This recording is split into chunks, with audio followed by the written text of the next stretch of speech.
Good. So we're talking about the meaning of love. We've had a good brainstorm, and the reason I wanted us to brainstorm and to get together lots of really different definitions of love and different examples of love is so that we don't get too narrow too quickly, too abstract.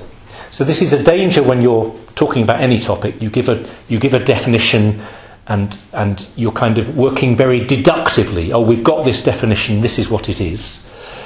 It's an extra danger for a Christian group thinking about love, because we kind of go into pious devotional mode. Oh, love is serving the other and self-sacrifice. Well, it is, but it's not only that, as we'll go on to see now. So we've collected together a great pot of definitions. Love is caring, love is feeling, love is acting, love is making decisions.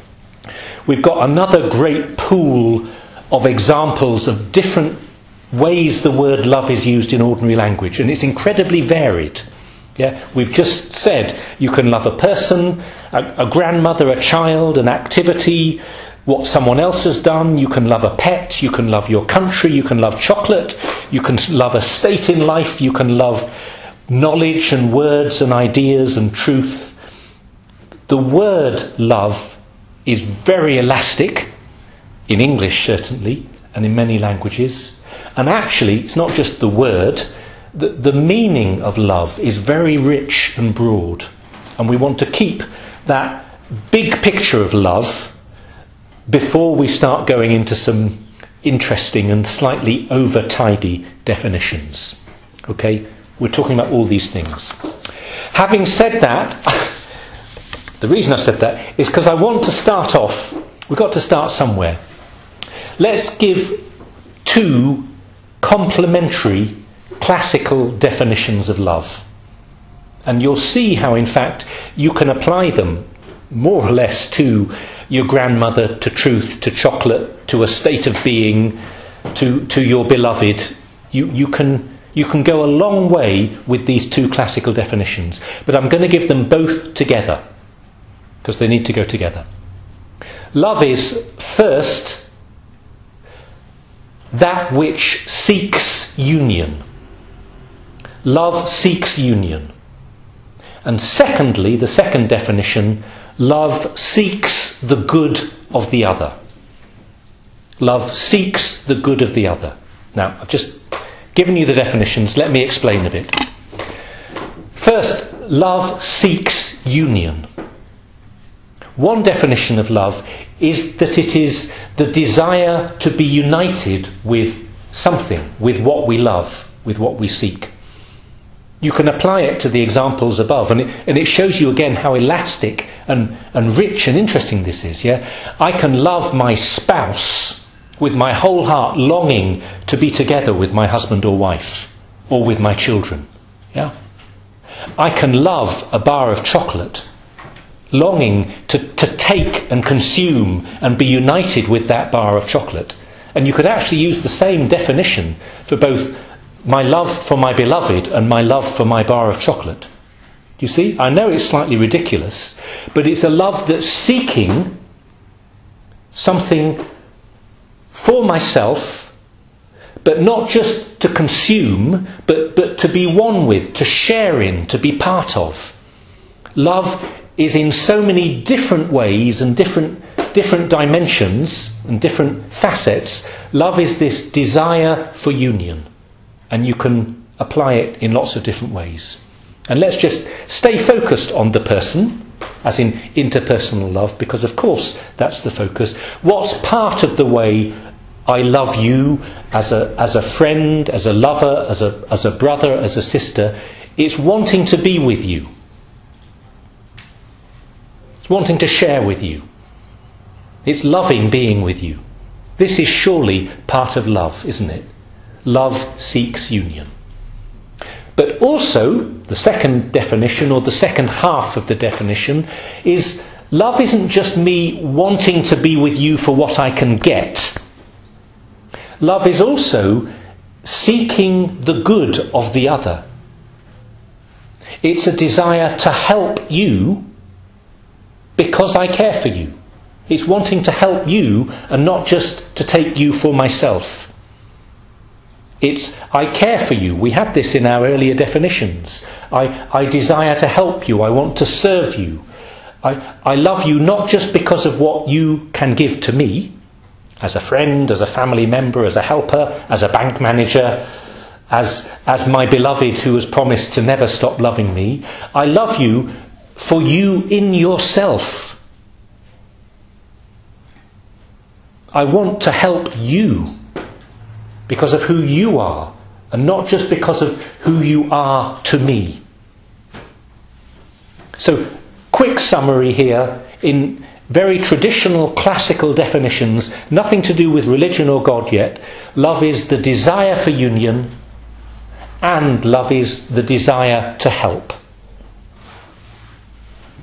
I'm seeking unity, and I'm seeking to help and bless and serve you. Let's put this into ordinary language, not English now, but some of you have heard this, I've used this in Sycamore before, but there's two ways of saying love in Italian, aren't there? Yeah? Marco? There is amare, which is the stronger one. Yep. Or volere bene, Yep. which is... Yep. So, it's the same. yes, it's the same. Who else is Italian here? Who else speaks Italian? Yeah? Great. So, if I love you, I can say ti amo. Ti amo. You, I love you. Ti amo. Very simple. It's like the English word I love. And it's to do with affection and care and falling in love. But there's another Italian phrase which we don't have as a phrase in England, which is ti voglio bene. Ti voglio bene. You, I wish good for. It's literally to wish good for someone, to wish well for someone, to hope and pray and act so that things will work out well for you. You see, it's more about the you than the me. And it's interesting in Italian, isn't it? When would you use ti voglio bene? You can use ti voglio bene for friends, or let's say a child would say to a mom, or vice versa. But ti amo is only for lovers. Lovers and romantic love, and Or for that's God romantic also. love. Yeah. Excuse me. Also for God, we use it. See, well, that's also true. Interesting, yeah. So would your normal I love you God, would it be ti amo or ti voglio bene? Only ti amo. Ti amo, great. So ti amo, like the English I love, is romantic love, affection, the beloved, husband and wife, girlfriend, boyfriend, and God. So it's the seeking union, it's the heart to heart. Very important. But how lovely the Italians have this phrase, ti voglio bene, which you would reserve for a friend. You wouldn't say it on the first day you met someone, would you? Ti voglio bene? Yeah. No. It's got quite a deep meaning, in other words. You know, I've got to know you as a friend, and I would say ti voglio bene. And I would say to my parent as a child, ti voglio bene. It's affectionate. It's not superficial, but it's different from ti amo. Okay. So we've got two definitions of love. Let me then, all I'm going to do is hop around with some ideas and definitions now. What I'm going to say this evening is not very tidy. Let's connect those two classical definitions with the teaching of Pope Benedict in his encyclical Deus Caritas Est, Emeritus Pope Benedict, Deus Caritas Est, which was his first encyclical when he was Pope. He was Pope in 2005, so I can't remember if it was 2005 or 2006. A wonderful... Sorry? 2005. It was 5. Thank you. Wonderful. It's two documents stitched together. So the section about the meaning of love, the kind of philosophical section, please read. You know, if you read one thing after this evening, I'd recommend that. He speaks really in the same way with a joint, a double definition. Pope Benedict speaks about the love of eros. Eros. It makes us think in English of erotic love, but it's much broader than what we mean in English by erotic. Eros here, the love of eros, it doesn't just mean sexual, erotic, romantic love. It means, as we were saying earlier, a love that seeks union. a love that wants to be with the other, to find my happiness in a communion with you, whoever you are, my lover, my friend, my parent, but is longing to be with you for the sake of the joy and the happiness of communion. It's me finding my self-fulfillment, my happiness, with you, the other, through the relationship. So it's Eros, for Pope Benedict, is the love that seeks union. And he speaks about the intoxication of love. We kind of come out of ourselves into this relationship. We go above ourselves. Pope Benedict speaks about an ascending love, a love that goes from myself up towards this beautiful relationship with the other. So it's very idealised, but the point is to help us understand what's at the heart of many, many relationships. Yeah. I'm kind to my 3-year-old child because I ought to be as a parent. Yes, parental love of service.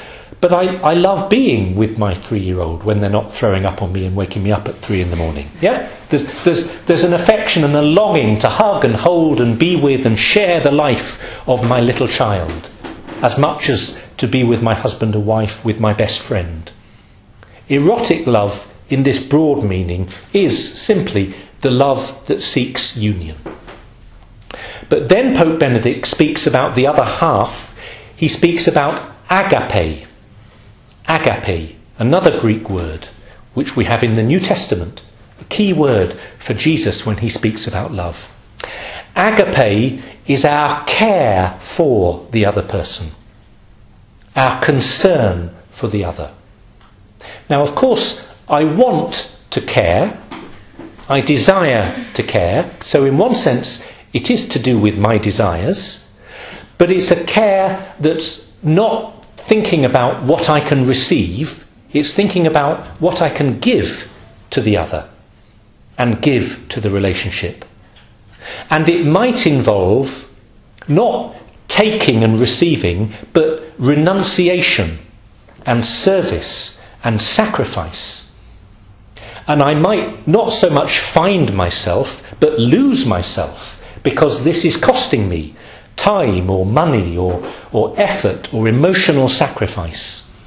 So Pope Benedict speaks here about a descending love, not in a negative sense, but I have to step out of myself and, as it were, go down on my knees to serve you, to be willing to roll my sleeves up and get my hands dirty.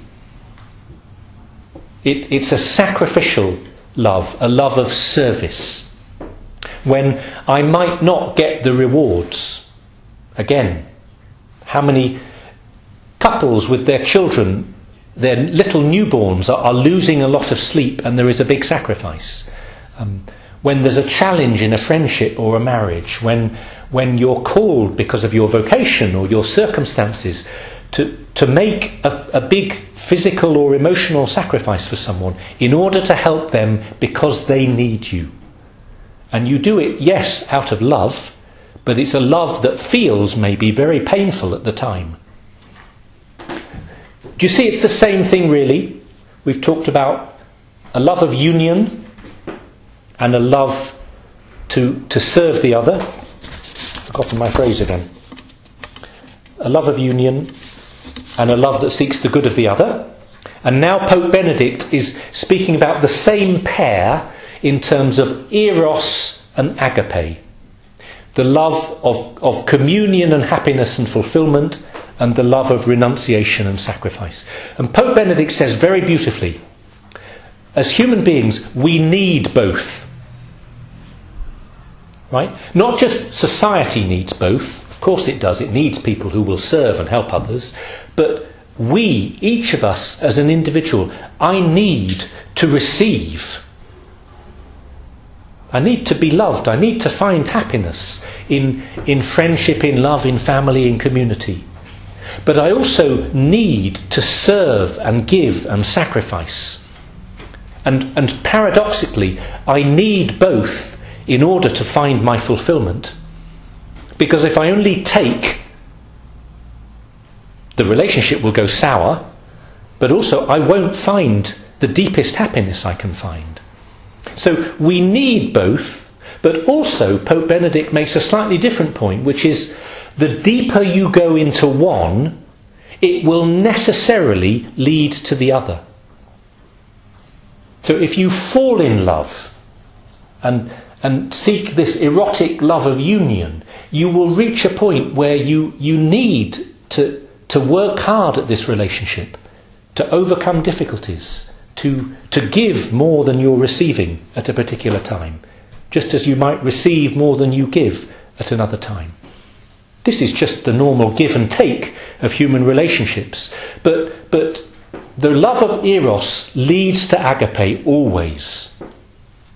The beautiful instinctive love that a parent has for their newborn child, usually, not always, but usually, that needs to lead to agape, the love of service, the hard, challenging grind of bringing up a child, often, and the sacrifices involved.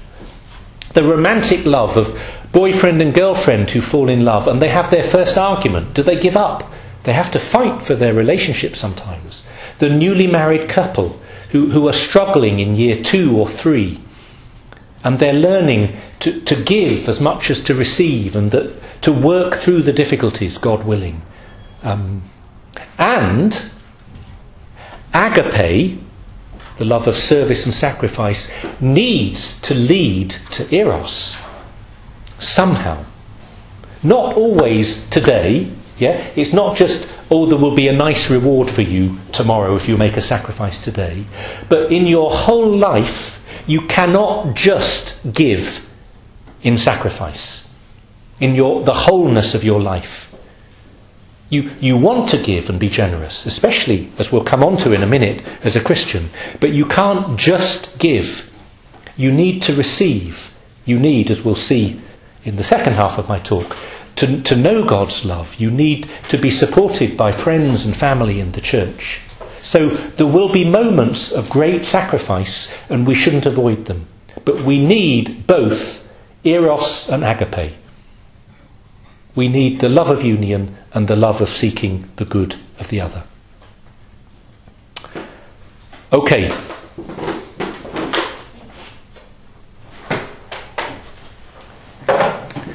Let me give you another framework. As I said, slightly random this, but we can have lots of chat and questions at the end. I'm going to continue the slightly abstract theme here. C.S. Lewis, the great Anglican academic, teacher, philosopher, theologian, communicator. He wrote a book called The Four Loves. The Four Loves.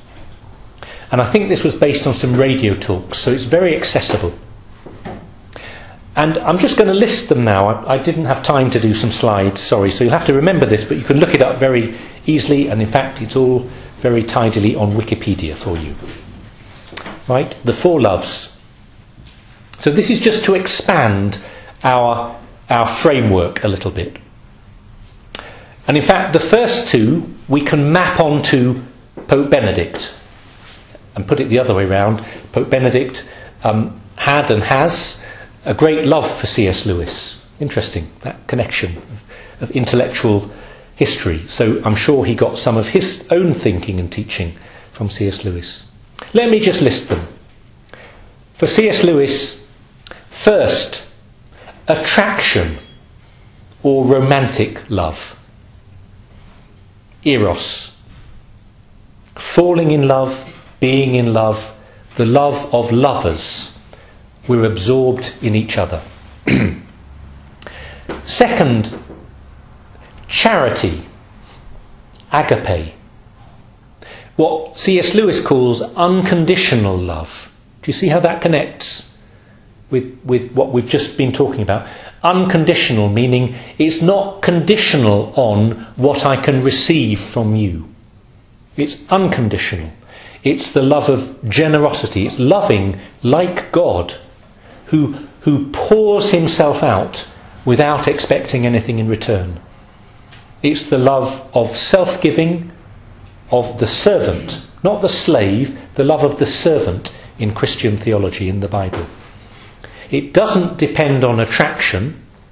It depends on our desire and choice, as we said at the beginning, to serve and help and love another because of who they are, because of who we are, and because of who God is and what He's asked us to do.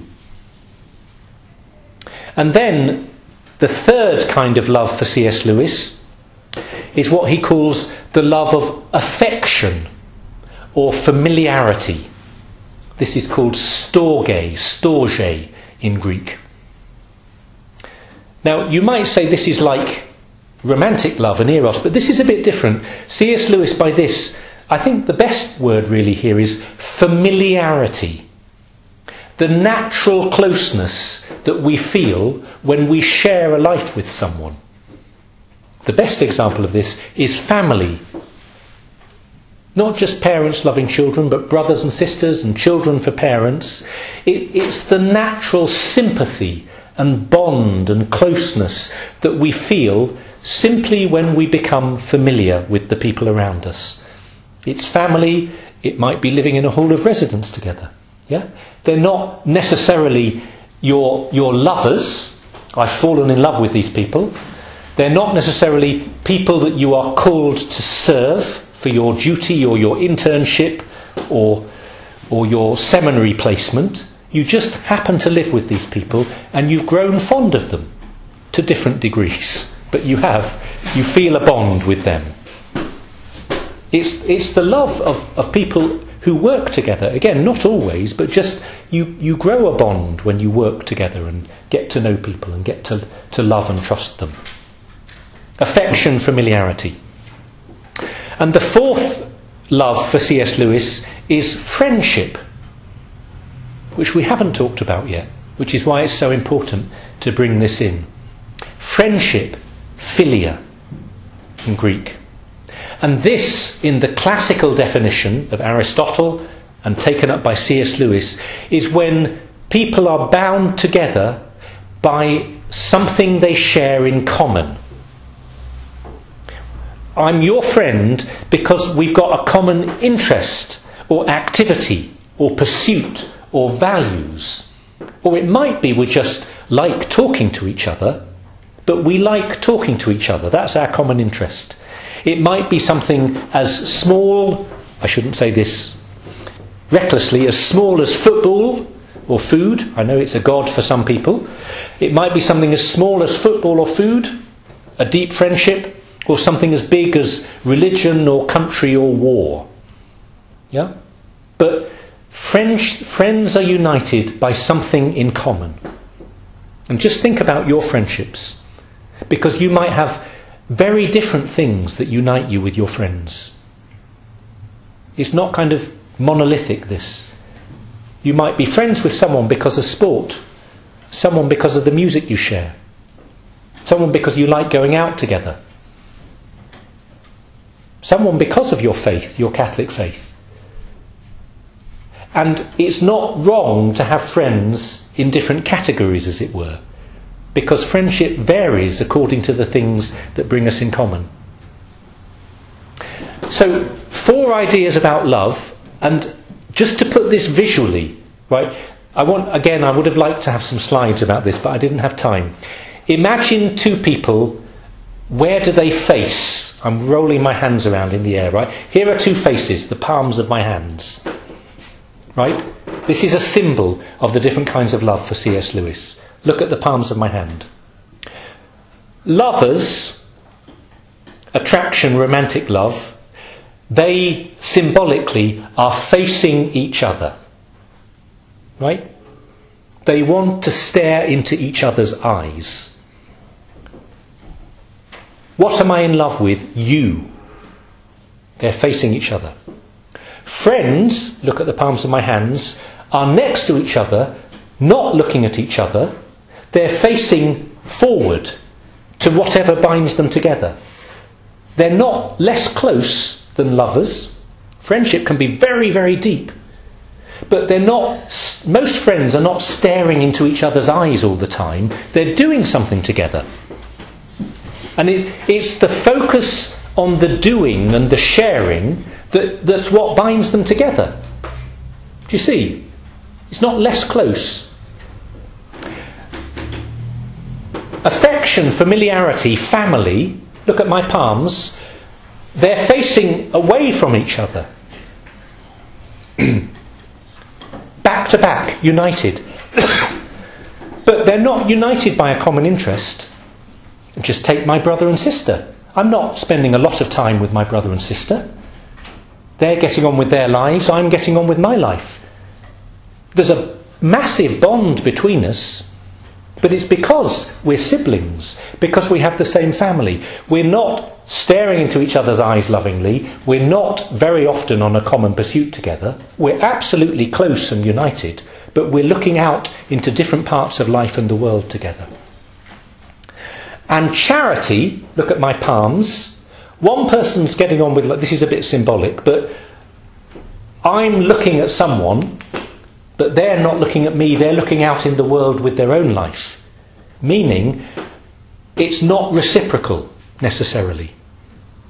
I might care for my 6-month-old child, and they might smile at me and love me, but they're getting on with their own world, with their own life. I might care for my ageing parent, and they might be very affectionate and loving to me, but they might have dementia and forgotten who I am. So I'm caring for them, and they're not able necessarily to care for me reciprocally, but there's a profound love there. But we're not facing the same way. We're not necessarily involved in the same pursuit. I can serve and love people in so many different ways. And they're just some little symbolic ideas. Right, I'm going to pause there because I've been speaking for a moment and see if I can press pause on here. Good. So we've had some good discussion about how complex love is, and it's all very well putting these interesting definitions and categories, but in real life we're moving between all these different kinds of loving. 1 minute I'm loving in this way at this person, another minute I'm loving another situation, another person in a different way. But also within any given relationship there's all sorts of different kinds of loving going on. I'm a parent serving my child. I'm a parent who's a friend with my child. I'm married to someone because I've fallen in love with them. I'm a friend with my spouse because we're working together and on this common project of family life and bringing children up together. And in any 5-minute conversation you can have love and affection and romance and self-giving and seeking union. Love is incredibly rich and complex, and we're just having some of these definitions and categories in order to get us thinking about the complexity. Okay? Right, let me do 2 other things. John Paul II and then the Bible, although they overlap, of course. So another perspective, this is not so much a different definition of love, it's St John Paul II going into what you would call an anthropology, a study of the human person to understand what is it within us that is capable of this incredible gift of love and this relationship of love, the giving and the receiving, the agape and the eros. What is it about us? John Paul II speaks about what came to be known as the theology of the body, or the theology of the gift. And he worked this out in an incredible series of Wednesday audience talks, mini lectures that he gave at the beginning of his pontificate. And you can buy in a book, sometimes it's called Theology of the Body, sometimes it's called Man and Woman, He Created Them, a really rich philosophy of the human person. Let me do this in 5 minutes. JP2 says, creation points to what he calls the gift. The fact that built into the whole of creation and everything within creation, everything, every person, is the fact that this thing, this person, is created out of nothing. That its being depends on God, that it's given being or life. So built into the very nature, the very being of anything and everything is the fact that it is created, that it is a gift, that it has been given by a giver, God. So we, for us as human beings, we receive our being. We are not necessary beings. We're alive because we've been created and because God holds us in existence. And part of being a human being is becoming aware that my life is a gift. That it is conditional on being created in the first place and being held in existence at every moment through the creative love of God.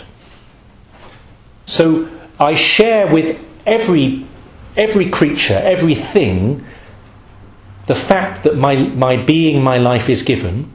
But what's unique, what's special about the human being is that I can come to understand and know this.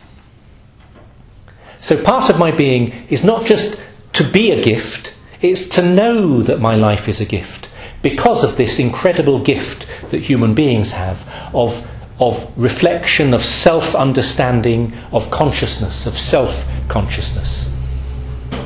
So I come to know myself as a gift, and I come to know God as the one who gave me the gift of my life and holds it in being. We see all this, according to John Paul II, in the beginning of the book of Genesis, in the first 3 chapters especially. Adam is created from the dust of the earth. He's given life. And he is, it gets very technical here, but stay with me because it's so interesting. He's alone. So according to John Paul II, he has the experience of solitude. Solitude. I am me. I'm not the world. I'm not other people. There are no other people yet. I'm me. Solitude here is not a negative thing. It's the awareness of my identity. I'm me. My life is a gift. I'm distinct from the world and everything around me and the other people I might meet. Solitude and personal identity and having a self are all connected. It's not bad in itself, solitude. It's this awareness. But it leads to a recognition that I am not the rest of the world, I'm distinct and other, and therefore it leads to a longing, a need to connect with the world and with others. My solitude gives rise to a desire and a need to exist in relationship with the world and God and with others. It leads to the realization that I can give myself to another and receive from another and from God. So my solitude, which could be such a negative thing, oh no, I'm me, I'm alone, where is everyone? In fact, it's the key to realizing that I'm made for self-giving, sharing, meeting, greeting, talking, dialogue, sacrifice ultimately. So this very philosophical idea is actually something profoundly human, which I hope unlocks something in you as I'm speaking or as you go away and thinking about it. Wow, I'm me. And it's not just, oh, I happen to want to have some friends, or I want to find someone and get married one day and have kids. Something profoundly woven into my being is longing to give and to receive. I am a gift, and I long to be a gift for others. And I long to thank God for the gift that I am and that other people are. So, as you know, as you remember, I hope, in the Bible, solitude, Adam's solitude, it leads to his desire for another, Eve. It is not good that man, Adam, is alone. He longs for what in the old-fashioned English translation is called a helpmate. It doesn't mean helpmate, it means a help, a helper, a partner, who is meet, old-fashioned English, appropriate for, fitting to. I need someone to be with, to share my life with. Of course, the symbol of this is marriage, Adam and Eve, husband and wife, but it's not just talking about getting married. When John Paul II speaks about self-giving and the need for another, he uses the language of spousal love, married love, but here spousal love is a symbol of all the relationships I have. And in fact, this is woven into my being, not just existentially, but because I am male or female. John Paul II says the complementarity of male and female, of man and woman, which is built into to every fibre of my being. It's not just an accident, it's not just an add-on. It's not just that I will necessarily get married and find my happiness in a spousal partnership. That's one way of living out this complementarity. But it's a symbol of the fact that I am made to relate to others, to give and to receive with others. John Paul II quote, "The human person cannot fully find himself except through a sincere gift of himself." We find ourselves, my true identity, in giving ourselves. And again, this is very abstract. This is John Paul II. Also, I like a bit of abstract thinking. But can you begin to apply this to all the ordinary relationships? Yeah? To your mum and dad this Christmas, all the joys and all the arguments, to the people you live with, to your boyfriend or girlfriend, to your people at college, to the people you meet in the street.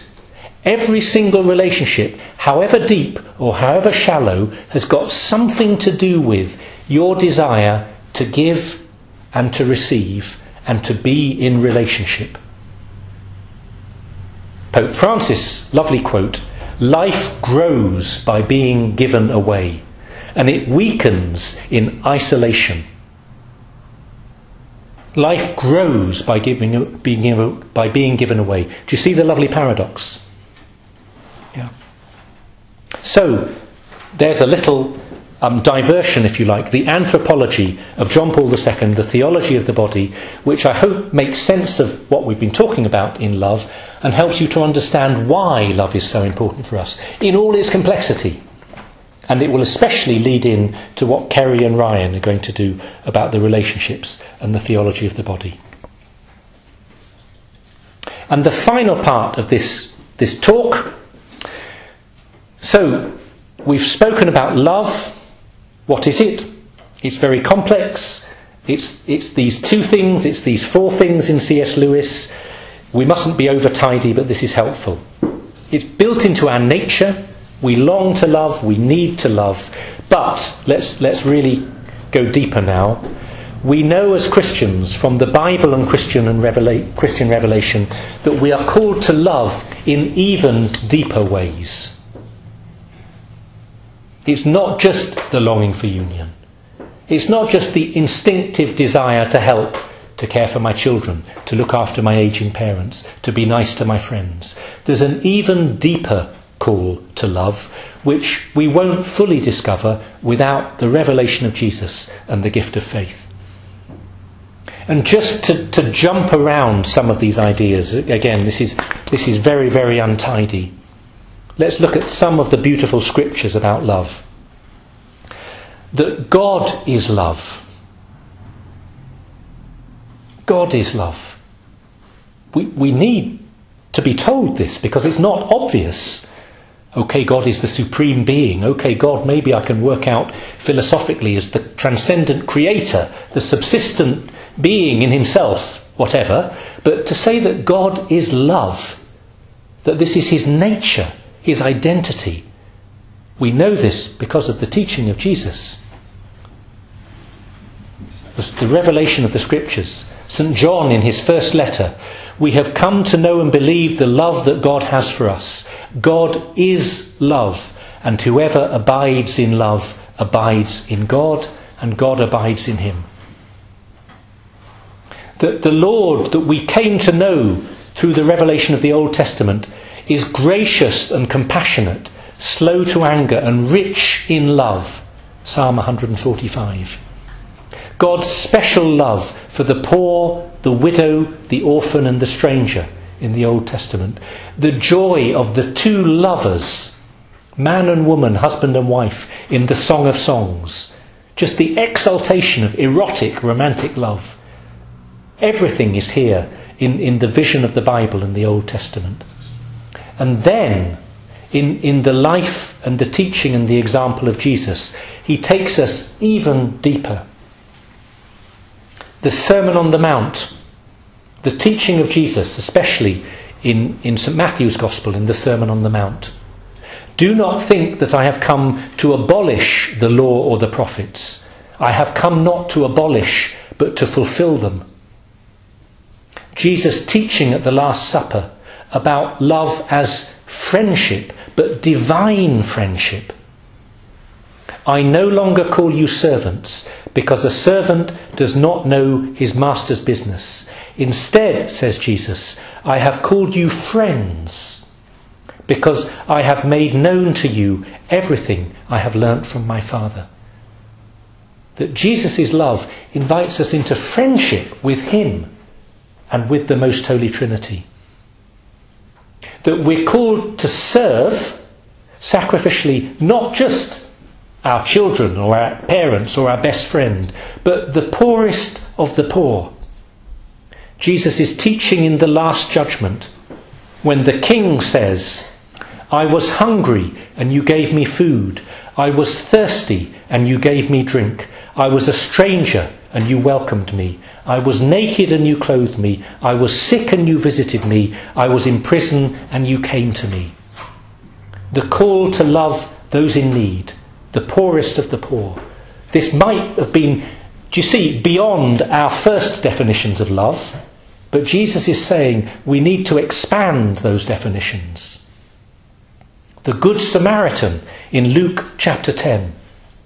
Not the best friend or the person from the same village or the person from the same religion. It was the stranger who crossed the road to help the man who had been beaten up and abandoned, and gave him care and compassion and food and clothing and money and love and support. Jesus is teaching, his hard teaching, that you must love your enemies. Matthew chapter 5. Love your enemies and pray for those who persecute you, so that you can be like your Father in heaven. We love our friends, we've talked about that. We love our lovers, we love our family, our brothers, we love our colleagues. We love, we give and take, but sometimes there is just giving. The giving of loving your enemy who maybe is not prepared to give you anything back. The love of the servant. Jesus says at the Last Supper, a new commandment I give you, that you love one another just as I have loved you. And what's he speaking about there? His example of going on his knees and washing the feet of his disciples. A tender love, but a sacrificial love. The love that St. Paul teaches in 1 Corinthians 13. Yes, the most popular wedding reading. 47% of you will have this reading at your weddings. Love is patient. Love is kind. It does not envy. It does not boast. It is not proud. It does not dishonour others. It is not self-seeking. It is not easily angered. It keeps no record of wrongs. Love delights in the truth. I'll use a different translation here, the old RSV. Love bears all things, believes all things, hopes all things, endures all things. Love never ends. Wow. Do you see, we've started with some very human, everyday, literary, philosophical definitions of love, and we've expanded this love to include love for friends and neighbours and colleagues, but to see that it's an even deeper love that includes the stranger and the poor and the enemy, that it includes sharing in the love that God has given us through Jesus Christ and being brought into the love of the Most Holy Trinity. that it's a love that's able to forgive, that it's a love that has the hope of heaven, because sometimes our loving seems impossible in this life, or we can't make sense of it, but we will be able to make sense of it one day in the light of heaven. And this is what the resurrection shows us, yeah? That even though Jesus seemed to be defeated in his love on the cross, he gave his life completely in love. It seemed a defeat. It seemed pointless to many people.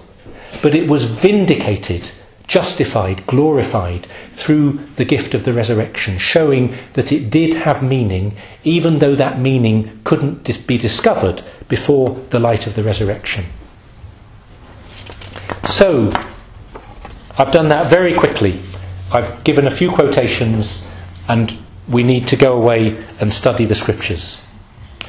And I've wanted to focus on some very simple, easy definitions of love. But you can see how rich love is, how complex love is, how beautiful love is, that we need to start somewhere in human experiences and in philosophy, but ultimately we need the vision of love that Jesus Christ gives us. Not just so that we think that Christian love is the only way of loving, but because the love that Jesus shows us perfects all the other loves. So it helps us to be a better friend. It helps us to be a better family member.